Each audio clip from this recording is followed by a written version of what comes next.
और civil service का game ऐसा है कि सिलेबस पे बहुत ही निर्भर करता है। तो जैसे कि हर एग्जाम में होता है सिलेबस, तो सिलेबस पे आप फोकस रहें, बट कैसे चीज़ों के इस पे अपडेट होते जाना है टाइम टू टाइम, वो आने वाले सेशन में हम चर्चा करेंगे। बट सबसे पहला जो सीढ़ी है सिविल सर्विस की तैयारी में सिलेबस, तो सबसे पहले सिलेबस को समझते हैं यूपीएससी को, और बहुत ही आसान भाषा में समझते हैं। तो जैसे हर एग्जाम की तैयारी में क्या होता है, जहाँ भी तैयारी करते हैं, तो खासकर सिविल सर्विस की तैयारी में, स्टेट पीसीएस की तैयारी में क्या होता है कि 3 स्टेज से होकर गुजरना पड़ता है।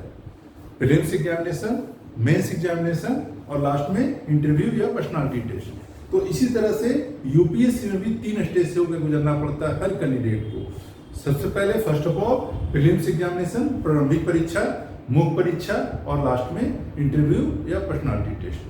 तो यूपीएससी वालों ने सिंपल, देखो सिलेबस को बहुत ही सिंपल बनाया है। कैसे सिंपल बनाया है कि 3 स्टेज में एग्जाम होता है। तो सबसे पहला स्टेज क्या है, सबसे पहला स्टेज जो है प्रारंभिक परीक्षा का है। और प्रारंभिक परीक्षा कितने अंकों का होता है, टोटल 200 मार्क्स का होता है, 200 नंबर का होता है। तो 200 नंबर का होता है, इसका मतलब ये नहीं कि 200 क्वेश्चन रहेंगे, जी नहीं, 200 नंबर का होता है, लेकिन टोटल नंबर ऑफ क्वेश्चन इसमें सिर्फ और सिर्फ 100 रहेंगे। यानी कि समझ में आ रहा है कि एक क्वेश्चन 2 नंबर का होगा। टोटल प्रश्नों की संख्या कितना होगा, 100, यानी कि 100। एक प्रश्न 2 नंबर का। हाँ, अगर आप गलती करेंगे तो 0.66 एज ए पेनल्टी कटेगा भी, बिकॉज एक क्वेश्चन 2 मार्क्स का है। ठीक है, तो इसमें 7 सेक्शन होते हैं स्टूडेंट, जिससे कि प्रश्न पूछे जाते हैं, 7 सेक्शन। और वो 7 सेक्शन पे आप अगर इसमें आउट ऑफ 7 सेक्शन अगर आप 4 सेक्शन पे भी अच्छे से कमांड कर लिए तो प्रीलिम्स एग्जाम आपका निकल जाएगा। वो कैसे, पहला सेक्शन देखिए क्या है, history and culture of India. इसमें हिस्ट्री, भारत के इतिहास के बारे में पूछा जाता है, और खासकर आधुनिक भारत के इतिहास, स्वतंत्रता संग्राम, इससे क्वेश्चन ज्यादा रहता है। आर्ट एंड कल्चर से क्वेश्चन रहता है। तो प्रीलिम्स के लिए history of India and culture of India, history of India में कहाँ कहाँ किस किस सेक्शन से कितने क्वेश्चन रहता है, इसको हम आगे वाले सेक्शन में हम बताएंगे आपको। बट उसके बाद Indian polity and governance, Indian constitution, political system, Panchayati Raj, public policies.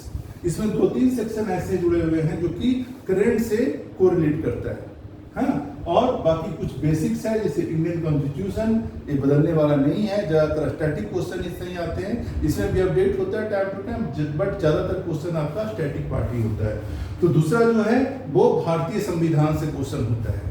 ठीक है, उसके बाद economic development and social development, sustainable development, poverty inclusion, demographic social sector initiative. Bharat सरकार की जो भी योजनाएं चल रही है, इसमें बेसिक्स ऑफ इकोनॉमिक्स आपको पता होना चाहिए, और खासकर सोशल और इकोनॉमिक सेक्टर में क्या क्या डेवलपमेंट हो रहे हैं, नए डेवलपमेंट जो हो चुके हैं वो सब, और सरकार के भी क्या क्या योजनाएं चल रही है, सरकार आगे क्या करना चाह रहा है, वो सारा चीजें आपको जानकारी में होना चाहिए। उसके बाद जो है student Indian and world geography, Bharat का भूगोल और विश्व का भूगोल, एग्रीकल्चर, ये सबसे क्वेश्चन रहते हैं आपके। ठीक है, उसके बाद general issue on environment, ecology, biodiversity and climate change. कैसे, देखो चूंकि इस एग्जाम के साथ आईएफएस को भी जोड़ दिया गया है, भारतीय वन सेवा को भी जोड़ दिया है, इसीलिए क्या होता है कि इससे जो है इस सेक्टर में, जैसे कि बायोडाइवर्सिटी के बारे में, क्लाइमेट चेंजेस के बारे में, है ना, और इन्वायरमेंट के बारे में, इकोलॉजी के बारे में पूछा जाता है। तो आपको क्या करना पड़ेगा, इस वाले सेक्शन पे थोड़ा सा विशेष जोर देना पड़ेगा। क्यों, क्योंकि आईएफएस को भी जोड़ दिया गया है, तो इससे नंबर ऑफ क्वेश्चन बढ़ जाते हैं। Science and technology, science and technology से क्वेश्चन पूछे जाते हैं। करंट इवेंट, जिसमें नेशनल और इंटरनेशनल इंपॉर्टेंस के जो भी घटनाएं अभी घट रही है या पिछले 9 महीने में घट चुकी है, जो कि खास फोकस में था, उसको उस सब पे आपको विशेष ध्यान देना है। तो ये सब सेक्शन है जिससे कि आपके नंबर ऑफ क्वेश्चन 100 पूछे जाते हैं। कहाँ कहाँ इसका क्या बारीकी है, कैसे कैसे किस सेक्टर में कहाँ पे ध्यान देना है, इसके सब पार्ट्स क्या हैं, इसके हम आने वाले आगे सेक्शन में और नेक्स्ट सेशन में हम वीडियो बना करके आपको इस पर डिस्कस करेंगे। ठीक है, उसके बाद ये तो समझ ही गए में टोटल नंबर ऑफ क्वेश्चन इसमें 100 रहेंगे। जनरल स्टडीज में एक क्वेश्चन 2 नंबर का, टोटल 200 मार्क्स। उसके बाद इसी के साथ साथ एक एग्जाम जो होता है, क्या होता है स्टूडेंट, कि पहला सिटिंग में होता है यूपीएससी प्रीलिम्स, एक फर्स्ट सिटिंग होता है और एक दूसरा सेकंड सिटिंग होता है। तो एक मॉर्निंग सेशन होता है और एक आफ्टरनून सेशन होता है। तो ए वाला जो सेशन हो जाता है जीएस वाला जनरल स्टडीज 1 का, वो बिफोर आफ्टरनून हो जाता है, यानी मॉर्निंग सेशन हो जाता है। उसके बाद दूसरा जो है सेशन है सीसेट का, ये सिर्फ क्वालिफाइंग है, इसमें सिर्फ आपको क्वालिफाई करना होता है।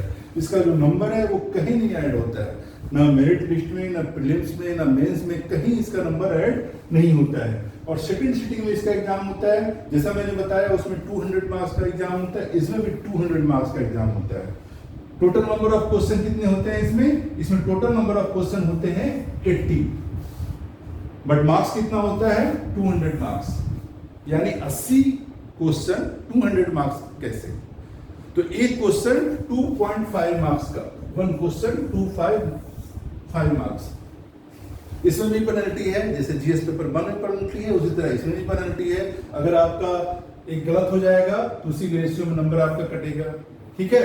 बट मजे की बात यह है स्टूडेंट, इसमें सिर्फ और सिर्फ आपको क्वालिफाई करना है, यानी कि प्रीलिम्स एग्जाम पास करने के लिए सीसेट में आपको कम से कम 33% मार्क्स ला करके आपको क्वालिफाई करना है, तब आप पास माने जाएंगे।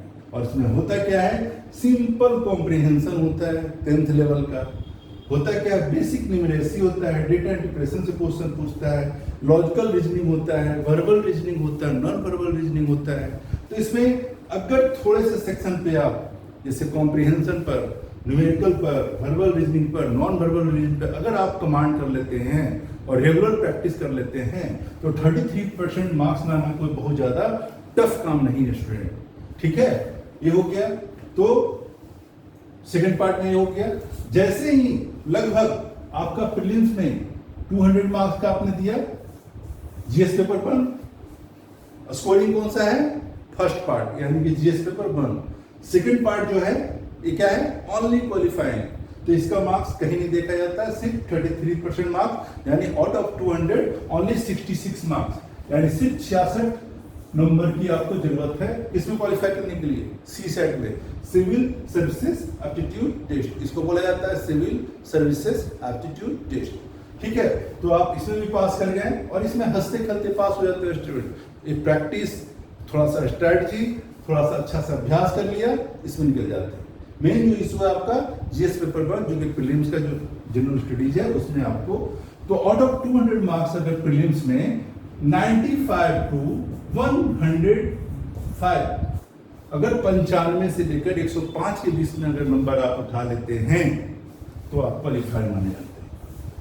डिपेंड करता है, वैरी करता है कि आप जनरल कैंडिडेट हैं, ओबीसी हैं, एससी हैं, एसटी हैं, व्हाटएवर, ठीक है, ये डिपेंड करता है।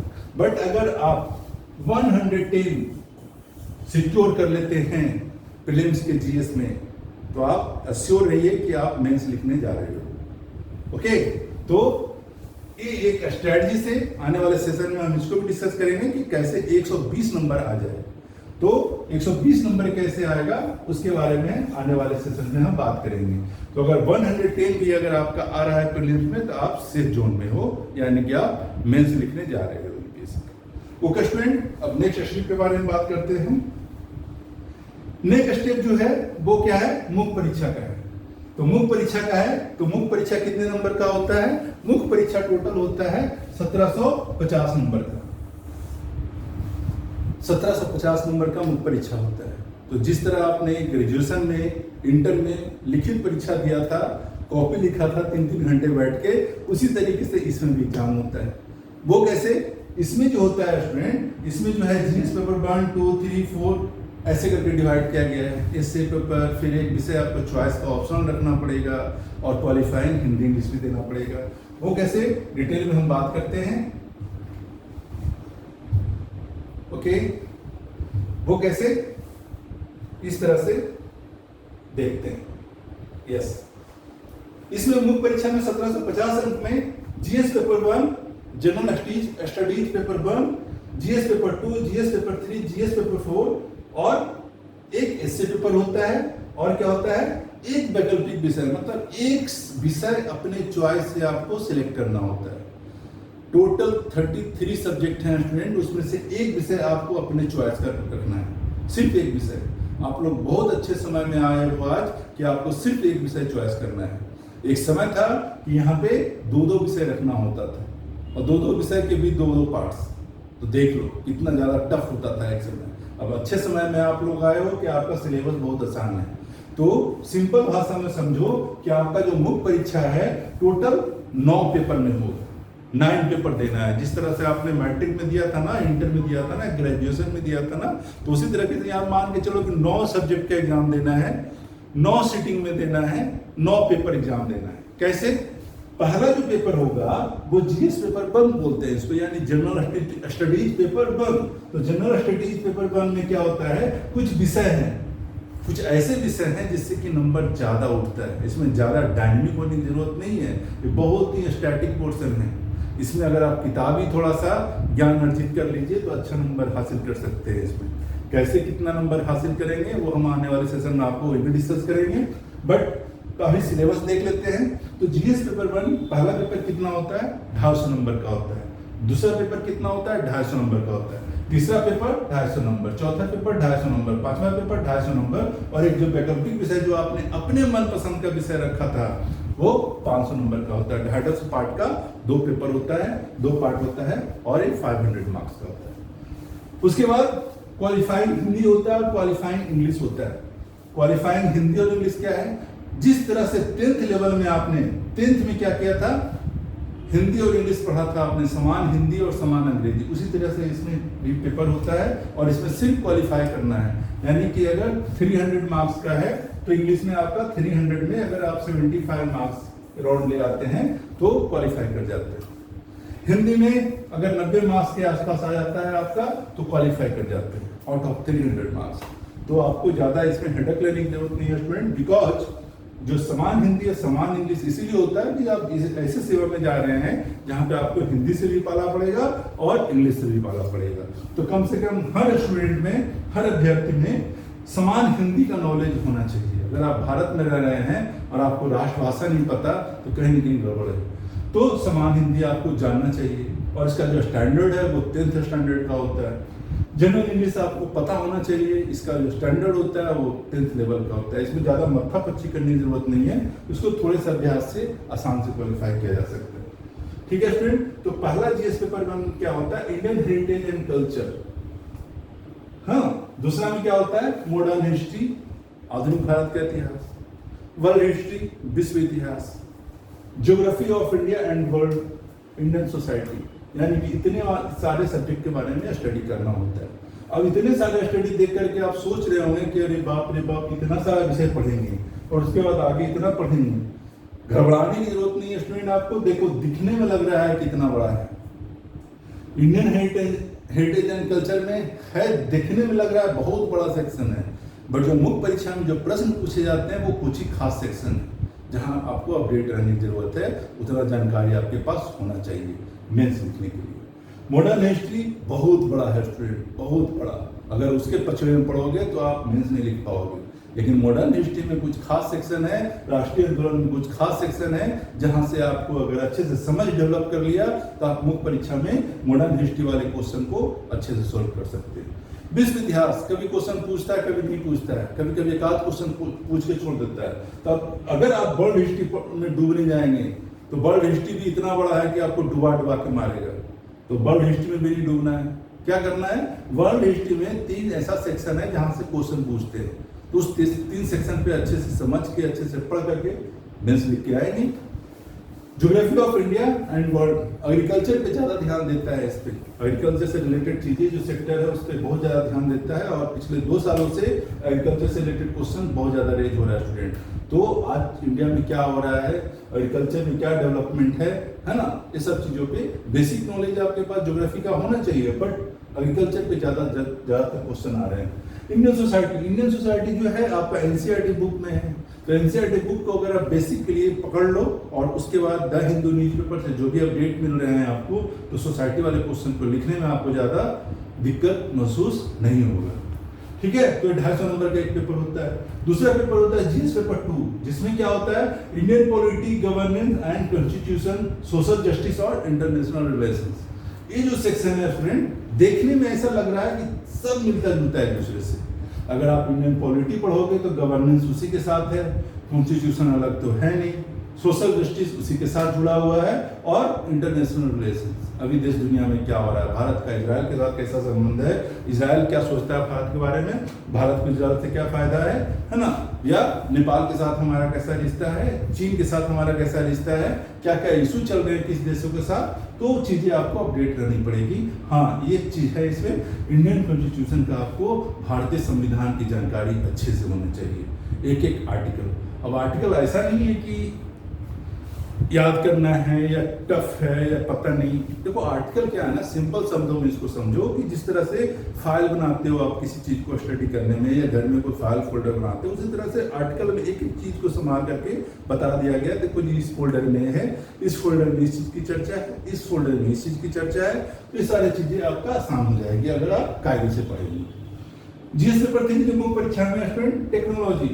के बारे में, आज जैसे रोबोटिक्स है ना, तो जो चीजें टेक्नोलॉजी में डेवलपमेंट कर रहा है, 5G आ रहा है, तो एक एक चीजें पे आपको नॉलेज कम से कम सिविल सर्विस एस्पिरेंट को होना चाहिए।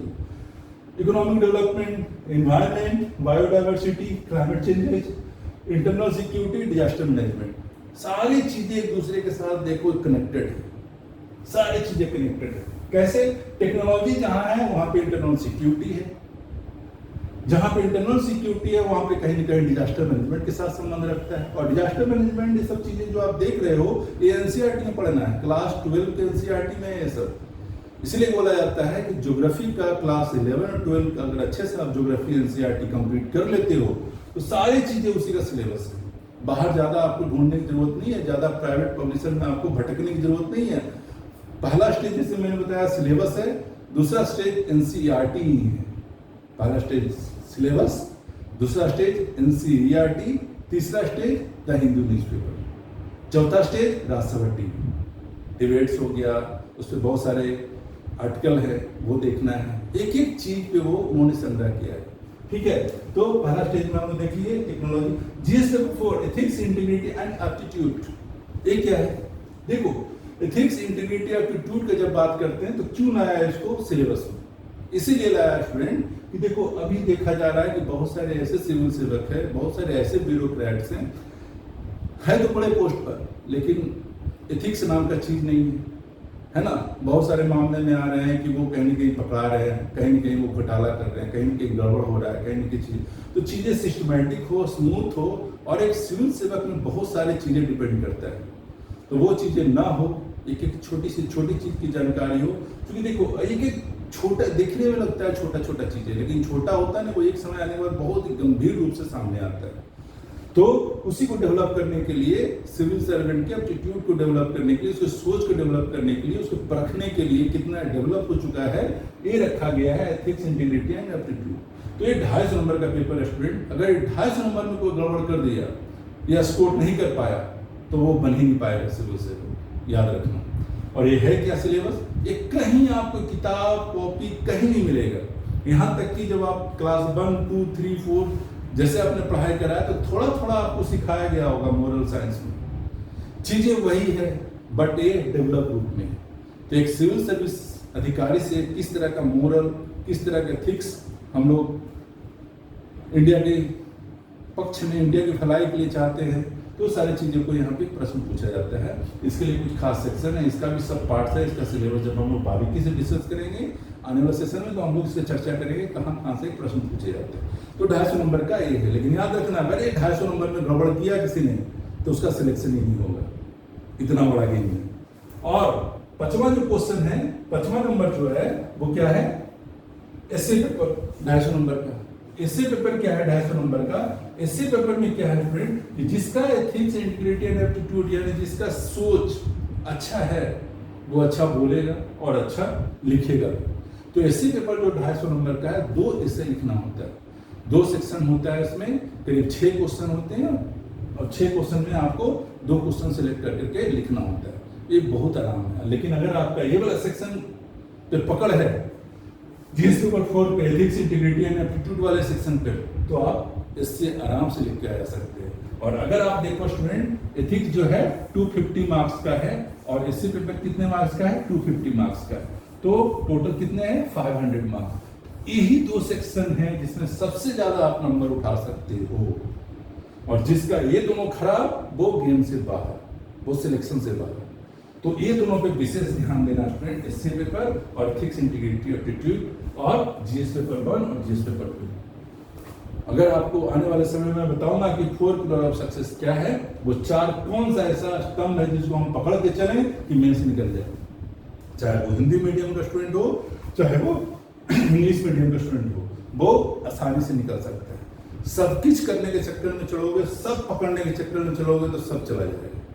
और यही लोग बहुत सारे स्टूडेंट गलती कर रहे हैं, सब कुछ पकड़ने के चक्कर में जा रहे हैं, सब कुछ सिलेबस कवर करने के चक्कर में जा रहे हैं, और वो बैठे हुए 5 साल से। पंचवर्षीय योजना, तुम मत बनाना पंचवर्षीय योजना, किस सेक्शन से कितना पढ़ना है, कितना कम पढ़ना है, पढ़ करके लिख ला के मेंस लिख के आ जाना है। ठीक है, तो आगे बढ़ते हैं स्टूडेंट। उसके बाद एक होता है वैकल्पिक विषय। मैंने पहले ही बताया है कि आपको एक विषय रखना है जिसमें अपनी पसंद का कोई भी एक विषय, चाहे हिस्ट्री रखिए, इकोनॉमिक्स रखो, लिटरेचर रखो, पॉलिटी रखो, व्हाटएवर, चाहे आप ऑनर्स का विषय रखो, ऑनर्स का विषय नहीं भी रखो, डजंट मैटर, बस एक विषय रखना होता है। वो एक विषय 500 नंबर का होता है स्टूडेंट। और अगर आप हिंदी माध्यम के स्टूडेंट हैं तो कोशिश करना ऐसा विषय रखना, ऐसा विषय मत रख लेना कि कॉपी आपका गड़बड़ आदमी के पास चला जाए जिसको हिंदी के समझ ही ना हो जाता। तो अगर आप हिंदी मीडियम के स्टूडेंट हो तो ऐसा विषय रखना जो हिंदी मीडियम के पास जाए और आप अच्छे से एक्सप्रेस कर पाओ चीज़ों को और अच्छे से लिख पाओ। तो ऐसा विषय सोच के रखना, एक विषय जिसमें आप बहुत अच्छा कर सकते हो। ओके, उसके बाद क्वालिफाइंग विषय 2 विषय होता है स्टूडेंट, पेपर 8 और पेपर 9 में, समान हिंदी और समान अंग्रेजी। समान हिंदी 300 नंबर का होता है और समान अंग्रेजी 300 नंबर का होता है, और 10th लेवल का होता है। इसका स्टैंडर्ड बिल्कुल 10th लेवल। अगर आपने 10th में बिना किसी हेल्प का चोरी चमारी नहीं किया है और अपने मन से पेपर लिख के आए हो तो आपको इस पेपर, दोनों पेपर में दिक्कत नहीं होगी। और इसमें सिर्फ क्वालिफाई करना है, जैसे मैंने बताया कि हिंदी में लगभग 90 नंबर लाना है, इंग्लिश में लगभग 75 नंबर लाना है, आउट ऑफ 300 मार्क्स आप क्वालिफाई कर जाएंगे। उसके बाद जो है थर्ड स्टेज और फाइनल स्टेज, तीसरा स्टेज है। फाइनल स्टेज क्या है स्टूडेंट? 275 अंक का आपका होता है पर्सनालिटी टेस्ट, ये तीसरा स्टेज। इस स्टेज पे जाकर के अभ्यर्थी को उसकी पर्सनालिटी टेस्ट के लिए बुलाया जाता है। उससे वो बोर्ड जो होती है वो बात करना चाहता है, जिस बंदे को भर्ती लेने जा रहे हैं, जो इतना बड़ा पोस्ट मिलने जा रहा है, जो इतना बड़ा पद को संभालने जा रहा है, वो दिखता कैसा है, उससे बात करना चाहते हैं, वो आपसे बात करना चाहते हैं, आपको समझना चाहते हैं, और 20 से 25 मिनट में आपको समझना चाहते हैं वो, और आपको 20 से 25 मिनट में आपके पास समय है उनको प्रूव करना उनके सामने कि आप इस पोस्ट को डिजर्व करते हो। तो ये 275 नंबर का इंटरव्यू पर्सनालिटी टेस्ट होता है स्टूडेंट, जिसमें आप इसमें भी अच्छा मार्क्स, थोड़ा सा मेहनत करके अच्छे से अच्छे नंबर आप उठा सकते हो। तो ये 3 स्टेज में एग्जाम होता है यूपीएससी का। पहला प्रीलिम्स, दूसरा मेंस, तीसरा पर्सनालिटी टेस्ट। देखो बहुत लोग एक और गलती क्या करते हैं कि वैकल्पिक विषय को ही मेंस एग्जाम समझते हैं। वैकल्पिक विषय है, मेंस विषय में ही है, लेकिन सिर्फ वैकल्पिक विषय ही मेंस एग्जाम नहीं है, उसके अलावा 1250 नंबर का और भी जीएस का। ठीक है, तो ये पार्ट है वैकल्पिक विषय मेंस का, but this is not a main part, इसको याद रखना। ठीक है, तो जब आपका मेरिट लिस्ट बनता है, तो मेरिट लिस्ट जब बनता है तो आपका मुख्य परीक्षा का नंबर, मेंस का number including optional paper, mains का नंबर और पर्सनालिटी टेस्ट का नंबर है ना, पर्सनालिटी टेस्ट का नंबर 275, 1750, ये दोनों नंबर में जितना नंबर आप उठाते हो उस ये दोनों जोड़ करके आपका मेरिट लिस्ट बनता है, और आपका फाइनल सिलेक्शन डिसाइड करता है कि आप फाइनल सिलेक्शन में हो या गेम से बाहर। ठीक है, तो कैसे कितना नंबर आना चाहिए, कितना नंबर ला करके आप इस एग्जाम को अच्छे रैंक ला सकते हो, टॉप 10 में, टॉप 100 में आ सकते हो, उसकी रणनीति में बात करेंगे आने वाले सेशन में। बट मुख्य रूप से आप इस सिलेबस को समझ जाओ, यूपीएससी का सिलेबस यही है। बुक्स कौन सा पढ़ना है सर, बताएंगे। कौन सा सेक्शन पे ध्यान दे सर, बताएंगे। 4 पिलर ऑफ सक्सेस क्या है मेंस में सर, बताएंगे सर, थोड़ा वेट कर लीजिए। तो यही है सिलेबस मोर और लेस यूपीएससी का। ओके स्टूडेंट, बात करते हैं फिर नेक्स्ट सेशन में।